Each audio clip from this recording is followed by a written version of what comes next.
जय सिया राम बच्चों। आगे की राम कथा में आज के दिन आपका बहुत बहुत स्वागत है। आशा कर रहा हूँ, विश्वास करता हूँ कि आप लोगों को मेरी राम कथा में आनंद आ रहा होगा। मेरी राम कथा मतलब राम की कथा जो हनुमान जी के आदेश पर मैं आपको सुना रहा हूँ। कल तक की कहानी में हमने देखा कि एक छोटी सी दासी के कहने पर महारानी कैकेयी की बुद्धि फिरी और उन्होंने महाराजा दशरथ से 2 वचन मांगने का निर्णय कर लिया और कोप भवन में जाकर बैठ गई। जब यह बात महाराजा दशरथ को पता चली कि महारानी कैकेयी क्रोधित होकर कोप भवन में जाकर बैठ गई है, तो महाराजा दशरथ बड़ी चिंतित हुए। और महारानी कैकेयी जो थी वो महाराजा दशरथ की बहुत प्रिय पत्नी थी और उन्होंने सूर्य उदय का होने का इंतजार नहीं किया और उसी दिन आधी रात में अपनी प्रिय पत्नी कैकेयी से मिलने के लिए कोप भवन पहुंच गए। और वह जानने के लिए बड़े लालायित हो रहे थे, ये जानना चाह रहे थे कि ऐसी कौन सी बात है, ऐसी कौन सी पीड़ा है, ऐसी कौन सी कमी है, ऐसा कौन सा दुख है इस पूरे राजभवन में जो कैकेयी को परेशान कर रहा है और उसे कोप भवन में जाने के लिए मजबूर कर रहा है। ऐसी कौन सी बात है जो वो राजा से छुपा रही है। उस छुपी हुई बात को जानने के लिए और जो बात कभी वो कैकेयी अपने पति से कह नहीं पाई, उस बात को जानने के लिए वह आधी रात में कैकेयी से मिलने के लिए कोप भवन पहुंच गई। वहां जाकर देखा तो कैकेयी बड़ी क्रोधित रूप से वहां पर सारे अपने राज आभूषणों को त्याग कर वहां पर बैठी है और शोक मना रही है, बड़ी दुखी भाव में बैठी है। राजा दशरथ ने पूछा कि कैकेयी क्या हुआ महारानी कैकेयी, आप कोप भवन में क्यों बैठी हैं और आपने क्या अपनी हालत दुर्दशा बना रखी है। आपने राज आभूषण त्याग दिए, आपने ये क्यों किया, आपने ये शोकाकुल भाव में क्यों बैठी हैं। तो महारानी कैकेयी ने कहा, महाराज मुझे आपके निर्णय ने बहुत निराश किया है, बहुत आघात हुआ है, मुझे बहुत हताश किया है, मैं बहुत दुखी हूँ आपके निर्णय से। कि कौन सा निर्णय से आप दुखी हैं, मैं उस निर्णय को पलट दूंगा। आपकी खुशी, आपके चेहरे पर खुशी देखने के लिए तो मैं कुछ भी कर सकता हूँ महारानी कैकेयी। कि नहीं महाराज, आप नहीं कर पाएंगे, जो मैं चाहती हूँ वो आप नहीं कर पाएंगे। तो महाराज दशरथ ने कहा, ऐसा कौन सा कार्य है, मैं राजा हूँ, मैं प्रतापी राजा हूँ, मैं चक्रवर्ती सम्राट हूँ, मैं आप जो कहोगी तो मैं जो तुम चाहती हो मैं सब तुम्हारे कदमों पर लाकर रख सकता हूँ। सारा धन, सारा ऐश्वर्य, सारा कुछ सुख सुविधाएं, मैं तुम्हारा ऐशो आराम तुम्हारे कदमों पे लाकर रख सकता हूँ। तो उसने कहा, नहीं, मुझे कोई धन, यश, वैभव और इसी कोई लालच नहीं है, मैं तो बस आपको कुछ याद दिलाना चाहती हूँ। तो महाराज दशरथ ने कहा, अच्छा मैं कुछ भूला भी हूँ क्या। हाँ, आप भूल गए हो।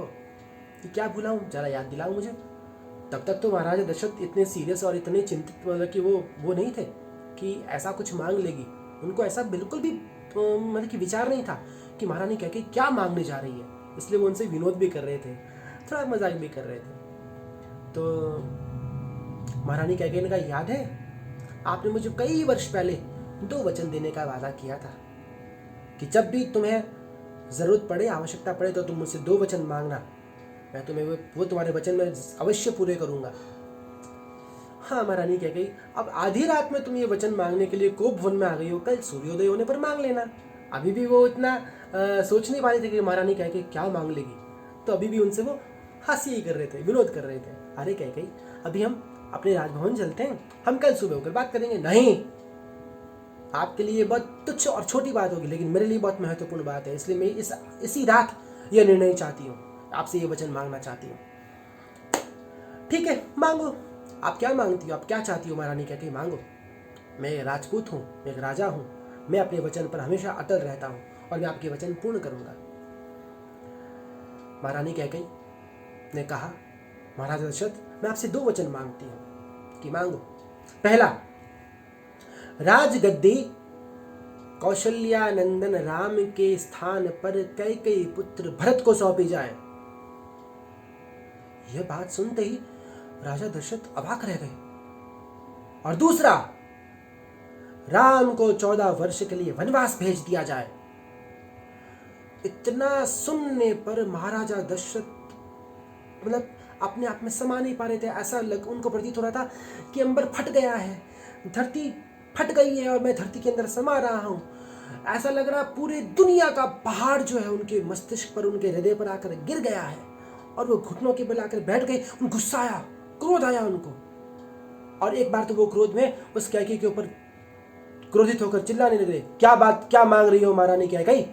तुम जानती हो राम जो सर्वगुण संपन्न है और इस राजगद्दी के प्रथम और प्रबल उत्तराधिकारी हैं, तुम ये कैसी बातें कर रही हो महारानी? हाँ, आप तो वचन, कैकेयी ने कहा, हाँ आप तो राजपूत हैं, राजा हैं, अपने वचन पर अटल रहना चाहते हैं और मैंने आपसे पूर्व में ही कहा था आप नहीं करेंगे, मेरी बात को मानेंगे, आप मेरे वचनों को पूर्ण नहीं करेंगे और आप ऐसा नहीं करेंगे तो मैं राजभवन छोड़कर जा रही हूं। देखा आपके वचन की प्रतिबद्धता, आपने कहा था मैं आपके वचन पूर्ण करूंगा, और क्या कहेगी दुनिया आपको कि एक राजा अपने वचन से मुकर गया, अपने वचनों पर अटल नहीं रह सका। आपने मुझे वचन दिया है और एक राजपूत का वचन होता है उसको पूर्ण करना, एक राजा का वचन होता है उसे पूर्ण करना, एक क्षत्रिय का वचन होता है उसे पूर्ण करना। अब राजा दशरथ विवश हो गया, उसको कुछ समझ नहीं आ रहा था कि मैं क्या इसको प्रत्युत्तर में क्या कहूं कि राम, एक राम जिसने कभी ऐसा विचार ही नहीं किया कि वो भरत है, वो लक्ष्मण है, ये वो है, और वो हमेशा उन चारों भाइयों में इतना प्रेम है, और तुम इस प्रेम को क्यों तोड़ना चाहती हो? इस प्रेम के बंधन को, धागे को मैं क्यों गांठ पड़ाना चाहती हो, क्यों डालना चाहती हो? तुम समझो राम राम राम कितना मर्यादा पुरुषोत्तम है, और राम के साथ में रहकर भरत क्या उनसे वो प्रतिस्पर्धा करेगा? क्या उनसे वो जलन करेगा? क्या उनसे ईर्ष्या करेगा? नहीं हो सकता ऐसा। ये तुम्हारे विचार है लेकिन भरत के विचार नहीं है। क्या तुमने भरत से एक बार बात की? क्या तुमने भरत को इस प्रस्ताव के बारे में बताया? उस समय भरत जी अयोध्या में नहीं थे और अपने नाना के घर गए हुए थे। इसी अवसर का, मौके का फायदा उठाकर कैकेयी ने इस बात को महाराजा दशरथ के सामने रखा और अर्धरात्रि में कोपभवन में बुलाकर उनको ये बात कही। अब राजा दशरथ ने खूब मिन्नत की, हाथ जोड़े, विनती की, प्रार्थना की, क्रोध किया, हर प्रकार का प्रयास किया, लेकिन कैकेयी महारानी ने तो अपनी बात से टस से मस नहीं हुई और उसने अपने वचन को पूर्ण करने के लिए, जिद करने के लिए अपनी हट कर बैठ गई। बच्चों, 3 प्रकार के हट होते हैं, बाल हट, स्त्री हट और राजा का हट। अगर ये 3 हट अगर कोई कर ले तो राजा तो क्या, भगवान को भी धरती पर और अपने वचनों से विमुख होना पड़ता है। ऐसा ही हुआ। महाराजा दशरथ विवश होकर उसी सभा में गिर गए और इस बात को सहन नहीं कर पाए और उन्होंने आचार्य राजा भरत को राजगद्दी देने का निर्णय किया और राम को 14 वर्ष वनवास जाने का भी उन्होंने उसको हाँ भर दी। हाँ भरने से पहले उसको ये भी कहा था कि तुम भरत को राजा बना दो कैकेयी, लेकिन राम को वनवास क्यों भेजना चाहती हो? तो राम ने तुम्हारा क्या बिगाड़ा है?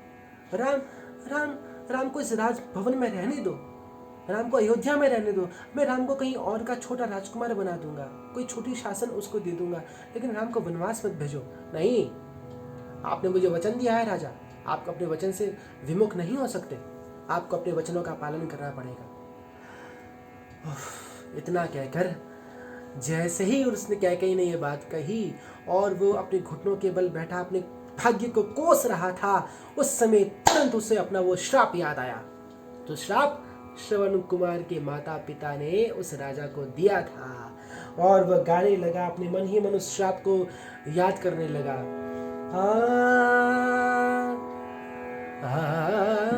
रघुकुल रीत सदा चली आई हो, रघुकुल रीत सदा चली आई, प्राण जाए पर वचन न जाए, प्राण जाए पर वचन न जाए। याद आ गया वह शाप पुत्र वियोग का, याद आ गया वह शाप पुत्र वियोग का, अब तो यूं ही कटेगी इस जीवन की बेला, ये शेष जिंदगानी बिन राम। हे राम राम राम राम राम राम, हे राम बिन राम सब सुना सुना।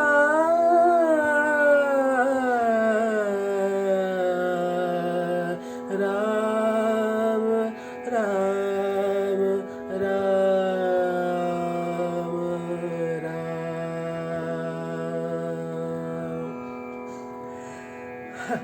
राजा दशरथ के मुख से सिर्फ राम राम राम की कराहना सुनाई दे रही थी और उन्होंने राम को वनवास भेजने का आदेश दे दिया।